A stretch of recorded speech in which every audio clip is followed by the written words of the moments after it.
Hello, everybody. I am Natasha Lane from the Netherlands, and we're here with Skye, Sever, Sweetnam from Canada, from the metal band Sumo Cyco. And they just released their new album, Initation, on Napalm Records. Woo! Yeah. Hi, Stoked Skye. about it. How are you doing? I'm good. Thanks so much for having me today. Yeah, stoked to see someone all the way across the world. It's always cool to connect, and especially here in Canada, we're still like extreme lockdown, so I'm missing that social interaction. Yes. Well, thank you for being here. Yeah, of course, anytime. Okay, let's start. For the people who don't know, the music videos all take place in Cyco City, a comic alternate universe with 4 gangs. How did you come up with this whole city? Well, it happened a long time ago when Sumo Cyco started making music videos. We started on some of our influences, which were like B and C horror movies. So we would have one that was like a clown slasher movie, or a haunted house, or a zombie movie. And I thought, how can we make a universe or a place where all of these creatures and weird ideas can exist? And in my mind, it made sense, being a band called Sumo Cyco, that we would call it Cyco City. And all of the music videos that we make throughout our entire career would all take place in this alternate universe. So we just kept building the world, and something as simple as a sumo soda, a type of soda pop that was in one video was also in another video, and then something as simple as a newscast on TV was the same in one video or another video, and just these little tiny kind of Easter eggs that would attach them. And now that we're on our third record, we've kind of built out quite an extensive idea of what this place is.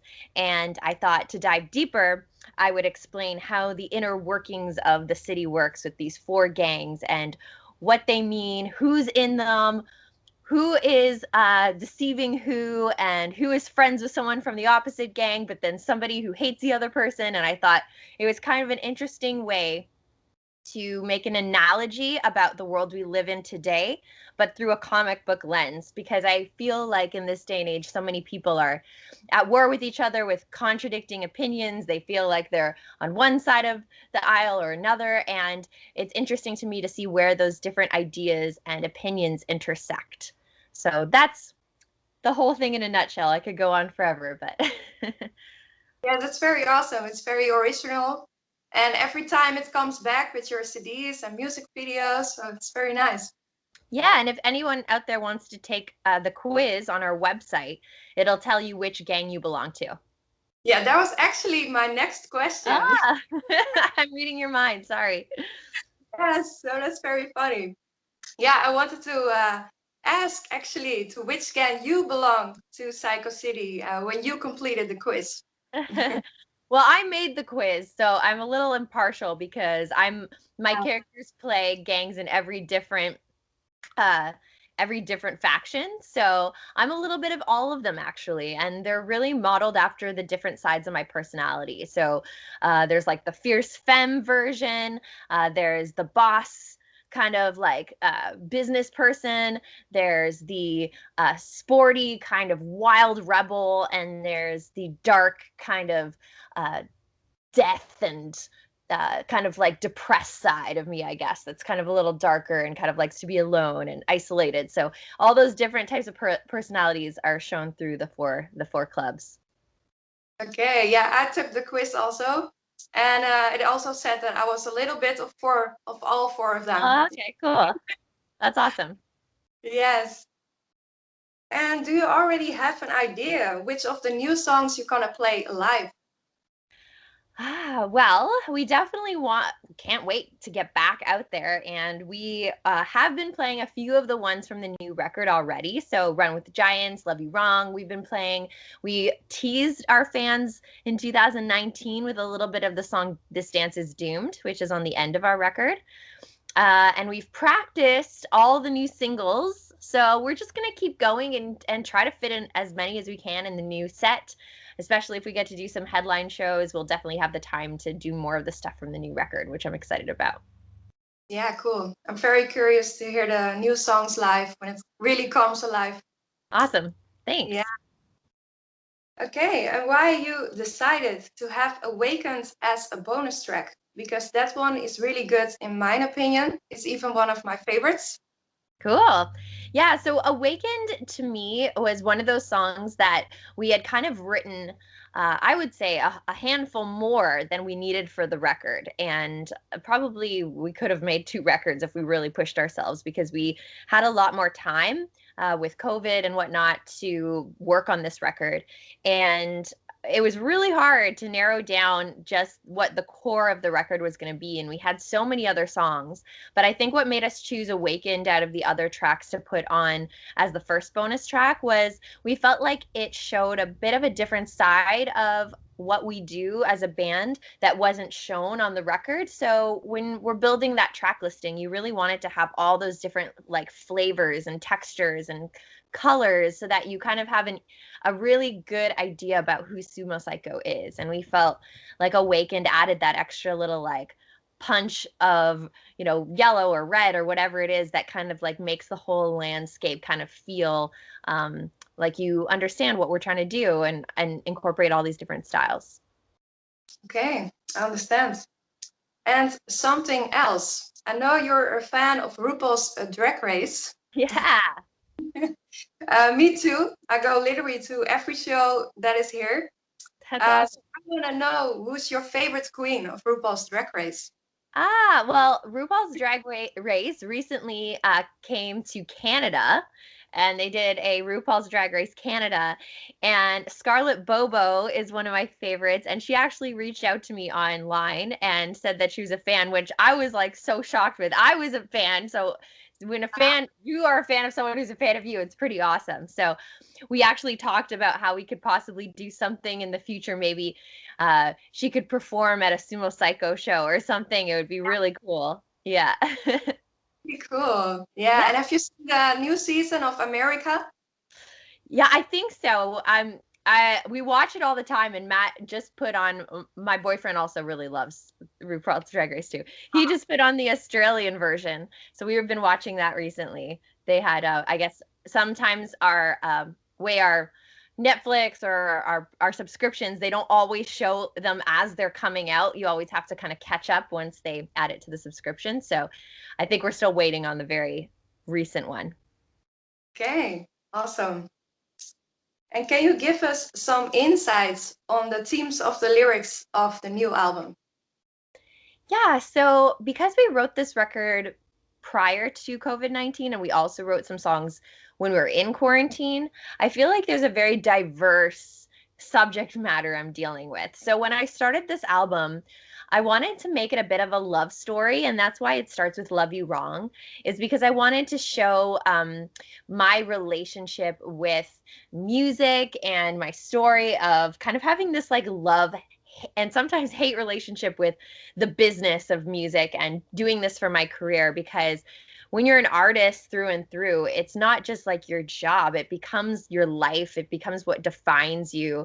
And there's moments where you have to make a choice between an artistic choice and a business choice. And those times are really hard because you're trying to strive to be able to do this as your career, but you're also trying to strive to be true to yourself. And there's a lot of struggle in there that I wanted to talk about and the love you feel towards uh your art and being pulled away in some aspects. But then as time grew on and I started realizing I was getting angrier and angrier about like world issues were starting to seep into the ideas of the music because leading up 2019 was already kind of like a crazy year for news, and then 2020 it was just like so much stuff was happening that it was really kind of the outside world was really kind of encroaching into my beautiful little tiny world of imagination where everything's great. It's like this dark cloud of the world of doom kind of hanging over, and climate change and politics and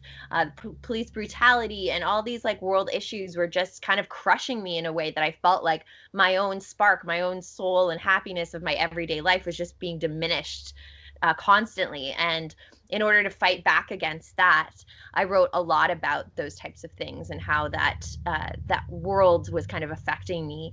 And songs like Bad News and Bystander were all written in quarantine. They have very lyrics that are definitely pertaining to that time in my life. And then as I kind of went through the process of emotions, I started realizing that at the end of the day, I can't lose myself to that big bad cloud looming overhead, that I have to keep my eye on what I need out of life, on my happiness, on my heart, and keep that, keep that glowing, keep that shining through. And that's kind of why I wrote songs like No Surrender and Awakened, was like kind of finding that joy again in amongst all the chaos.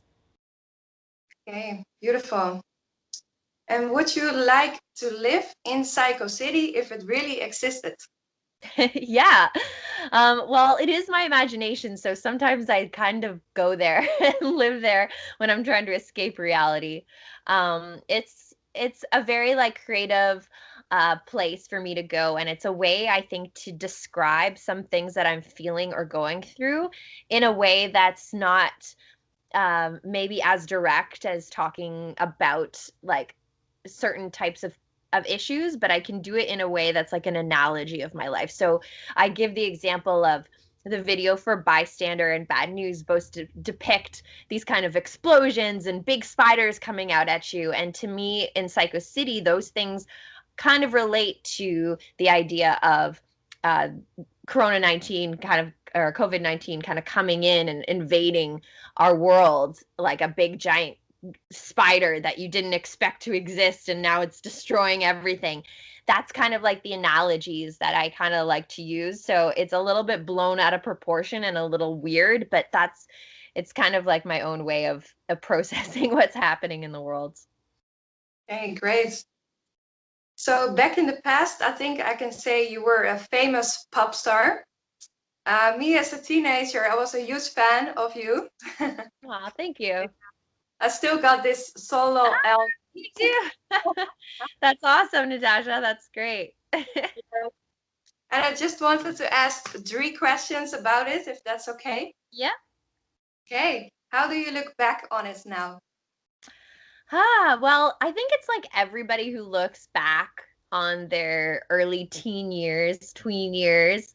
There's a lot of love that I have for what I went through, but there's also a lot of uh naivety. Like I wasn't really like myself yet. I was still discovering and exploring the world, and I have so many great memories. I had such a weird and wild upbringing that I think really prepared me for the life that I'm living now. So I look back on it fondly, but it is something that kind of in a way like haunts you for the rest of your life, because when you're growing and you're a teenager, just like a bad haircut you had in like your yearbook photo, it never goes away. People will bring it up and be like, oh yeah, remember this? And sometimes you're just like, man, I wish, sometimes that lyric that I sang about like daddy daddy, no, I don't want to go to school, it's like it doesn't really make sense for me now. Like I don't want to sing that now. I'm like a 30-year-old woman. Like I'm not going to sing about my daddy taking me to school anymore. So it's kind of like those little embarrassing things, but I was 13, 14 at the time. It made sense then. So I love that happened to me, but it's kind of like I never want to like relive it. It's like it's happened and it's great, but that's where it should stay in the past. Okay. And I have to ask, you toured with Britney Spears. How was Britney? She's a superstar. I obviously growing up in the time I did, she was like the icon of my generation. And being on tour with her was like a surreal moment because you remember like the first song I ever recorded on an actual like microphone and like heard my voice back was a Britney Spears song. So those kind of full circle moments where you're like, whoa, like I honestly could not in my wildest dreams have imagined that this would be my life now. It is pretty surreal and pretty crazy, and I think I've had a lot of mental work to remind myself that that's not how life normally works, where you just like sing the song of like your favorite singer and then like 3 years later you're opening for her on a tour. Like that doesn't happen like to normal people. So it was a really cool opportunity I had. Britney was always so sweet to me. She would always call me babe in the hallway when we'd pass by each other. And I do feel for her. And now watching like the Free Britney movement and the documentary coming out about her life and seeing a tiny little glimpse, you know, of living that life, I can see how the world doesn't, there's no roadmap. Just like people say, when you get into like a certain situation, there's no roadmap. No one teaches you how to be a massive, huge celebrity like her. And it's going to come with its own problems as much as it's amazing and world kind of defining and changing. It's going to have its own struggles that no one will quite understand until you've lived it. So I have a small window into that, and I do have sympathy for the fact that, you know, those people in those kind of icon type statuses do have a lot of pressures and a lot of things that they go through that we won't understand. So I feel for them for that. But I also think she's amazing, and I'll always forever be a Britney Spears fan. Oh, awesome. Yeah, that's some nice memories, I think, to have. Also, you're on another path now, but Yeah. still you cherish those memories from back then. Yeah. Yeah. And can we ever expect songs from Noise from the Basement in a set of Sumo Cyco, maybe in a metal version? You know, I've been asked a lot about that, but I think that Yeah. it's something, like I said, that is not really part of what Sumo Cyco is. Sumo Cyco was built with a bunch of other guys with like this specific like idea of what we wanted to say and do. And for me, it's almost like, you know, kind of going backwards in a way where it's like I want to keep progressing. And I know that there are fans out there that have such tight memories to my original music, and I can understand how nostalgia plays a huge part in music, because depending on when you grew up, there's certain songs that are tied to memories and feelings that you had growing up or going through certain things, where a song literally latches onto a part of your history and your soul that like will never be torn apart, and every time you hear that song it just takes you right back to that moment. So I can feel the nostalgia off of some people that really want like, you know, either a new Skye Sweetnam record or Skye Sweetnam music being brought into the Sumo Cycle world. But to me, they're definitely like two different things as far as like time frames in my life. And there was definitely like a big break I had in between them, that I had like this life crisis, whereas like, what am I doing? Do I want to keep with that style or move and be more creative? And so yeah, so I always kind of keep the two separate. And like I said, there's just like some lyrics that I just can't picture myself singing anymore, because it just sounds very, you know, young, and that's, you know, the authentic me from 14 years old. So I won't deny that. But yeah, sorry to let Yeah. people's hopes down. I don't think we'll be playing in the set. The sets too are so jam packed with music. We have so much music that it's hard to fit in all of our songs yet, you know, other songs from that kind of era. So Yeah, I understand. And were you already into metal back then? yeah, so some people don't realize that Matt, my guitarist now in Sumo Cyco, and the original bass player from Sumo Cyco, Ken, Thor, those two guys were in my original band that I grew up with. They were my like brothers, you know, growing up. They taught me about music. They were my peer group who I'd hang out with after all my shows. So they really are a huge influence on my musical tastes, because a lot of them would show me bands that they loved, or I would be air drumming with my drummer Stu to like Metallica. And so there's a lot of moments in my past, even though I was singing professionally as like a pop singer, that I was really enjoying all types of music behind the scenes. And even so far as I tell the story of one time I was in France, and the president of the label there stopped a beautiful French dinner we were having in Paris to run over to the record store and buy me the entire Pantera catalog, because he wanted me to know about that band, and like it was his favorite metal band. So there's these little moments in my past where there always was this like rock and metal influence on me. And I think that's what kind of like creeped into my heart and soul eventually and made me want to start a band like Sumo Cyco. Okay, cool. So the music videos of Sumo Cyco, those are such a joy to watch. Thanks. You never know what to expect. I was blown away by the fact that the house of Bystander wasn't fake, and the electric hair contribution, and that monster sound machine of Vertigo, all real, all made by you guys. Amazing. So if you really had to choose, which music video is your favorite of the new album? Oh my goodness. Well, I did put the most amount of work into Vertigo. Vertigo was a concept I came up with all the way last summer. And I was a little confused in COVID because I had started out making this album about these gangs. And the first two music videos I did was Love You Wrong and Run with the Giants before we even signed with Napalm. And they were involving all my friends. I was like, oh, I'm going to get all these people to be in the music videos. And we're going to actually have like all these scenes with tons of people. And then coronavirus hit and we weren't allowed to gather in groups, and I was like, oh man, my idea to have all these people and all the videos isn't going to work so well.